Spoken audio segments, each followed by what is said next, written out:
guys, welcome back to Astrology 101 with the 8th House Siren. I'm the 8th House Siren, and today we are talking about the 4 quadrants that can be seen in a birth chart. So there's actually a lot you can tell about a person at first glance of their birth chart simply by looking at how many planets are in each quadrant. The quadrant with the most planets represents the area in their life that they find most important, or the area where their personality shines through the most. So I don't know if any of you have ever noticed this, but as you look through the houses in a birth chart, it kind of represents the progression of human beings, the progression of what it looks like to experience growth as a person. Starting with the first house, that's all about self and things pertaining to the self and fulfilling the needs of self-awareness, everything about self. All the way down to the 12th house, that's literally about diving deep into a realm of the supernatural or spiritual realm, thinking of life after this one. So today we're going to be talking about each quadrant and what it represents. So let's get started. So the first quadrant is comprised of the first house, the second house, and the third house. So I'm going to go ahead and label this Q1, standing for quadrant 1. With a person with a lot of planets in this quadrant, they're going to be very self-reliant. They're not going to be quick to ask for help because they feel as though they can do everything themselves. They're self-starters, they're action-oriented, sometimes a little bit self-absorbed, so they gotta be careful of that. But this person fully embodies having no problem putting themselves first, which can be a healthy thing. For the most part, it is a healthy thing. Most of us struggle with putting ourselves first. So, but people with a lot of planets in this quadrant, they seem to have kind of grasped that concept. So if we break down this quadrant, we see that again, it's the first house, the second house, and the third house. First house represents self. We kind of discussed that, self-growth, self-awareness. The second house represents the possessions that one has. So acquiring the money and the resources needed to sustain yourself.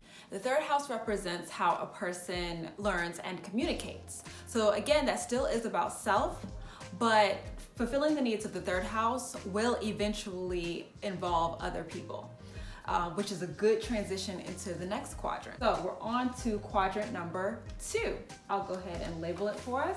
Quadrant number 2 is comprised of the 4th, 5th, and 6th houses. So people in quadrant 2, they still are very motivated by the needs of self, but they have begun to realize that that involves the involvement of other people. I like to call people in quadrant 2 the self-evaluators, because they've kind of pushed past the point where they are kind of teetering on the line of being a little bit self-absorbed. They've kind of passed that point and trying to figure out kind of their place in other people's lives. So let's break down the houses that are in quadrant 2.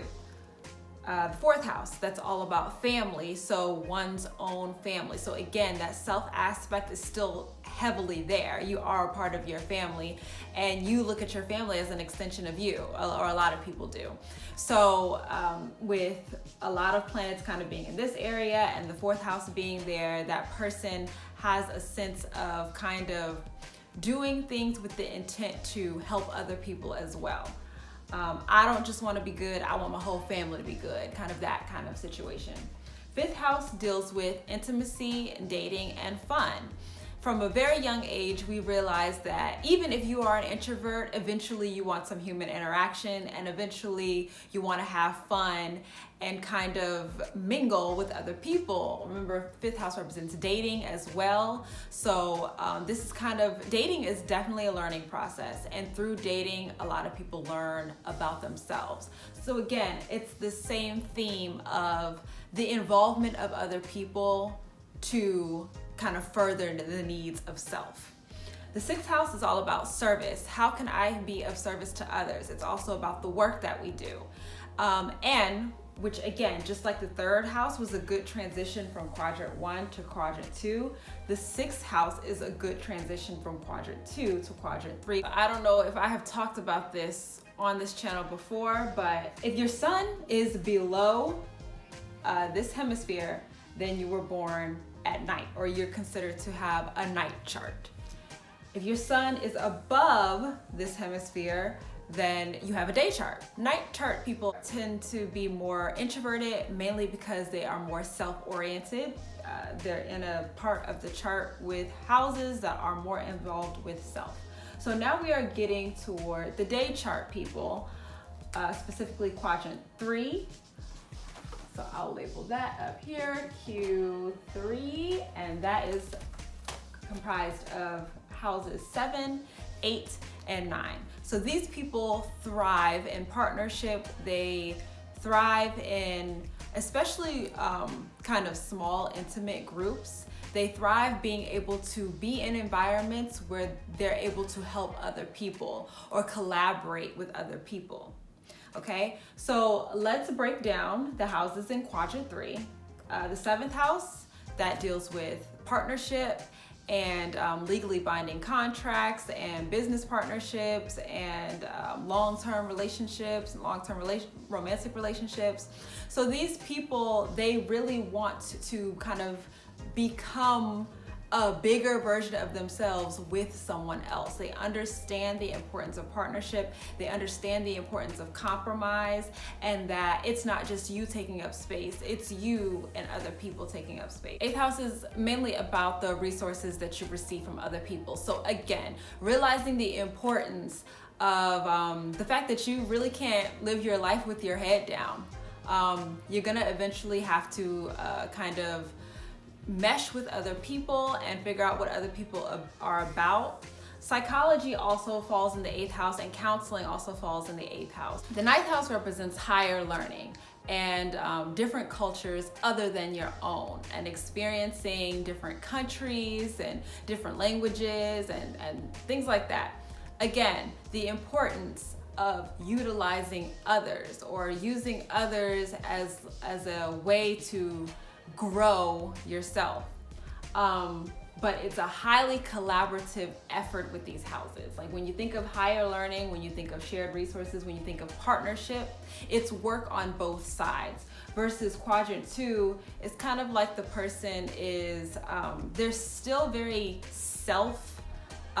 motivated or motivated by the needs of self. They are just realizing that they need other people to do it. So now we have reached quadrant 4, which I will label because I labeled everything else. Quadrant 4 is comprised of houses 10, 11, and 12.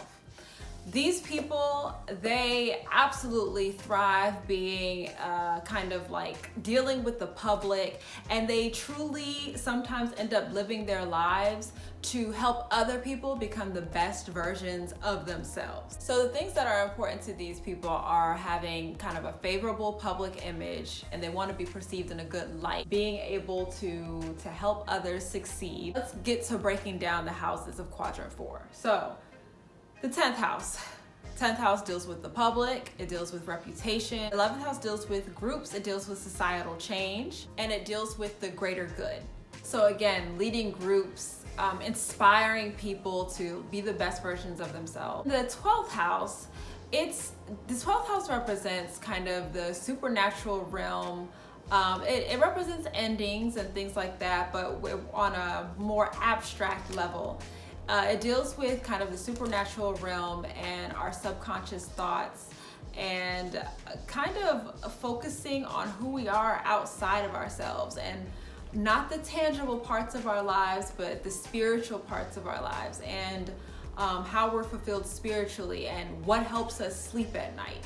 12th house also rules dreams. Someone with a lot of planets there, they're less focused on self and things that are kind of tangible. They are on a constant search for a deeper meaning. So that's it for the quadrants. But I just want to point out that we have learned a lot within these lessons over time about things that you can look at, or things that you could tell about a person at first glance of their birth chart.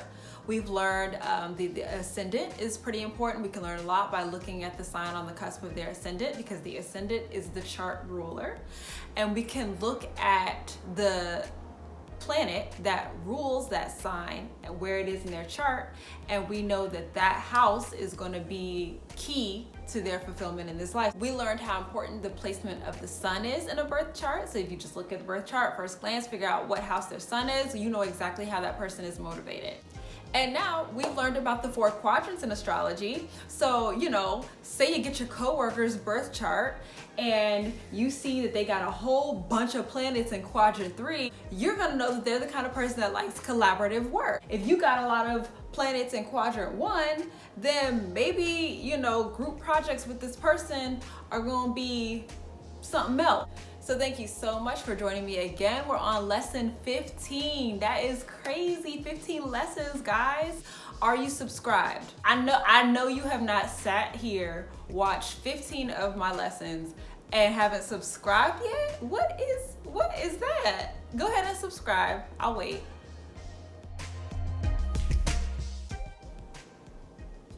Okay, great. Press the notification bell if you want to be notified every single time I post a video. And like this video if you like this lesson, and I will see you next time. Bye.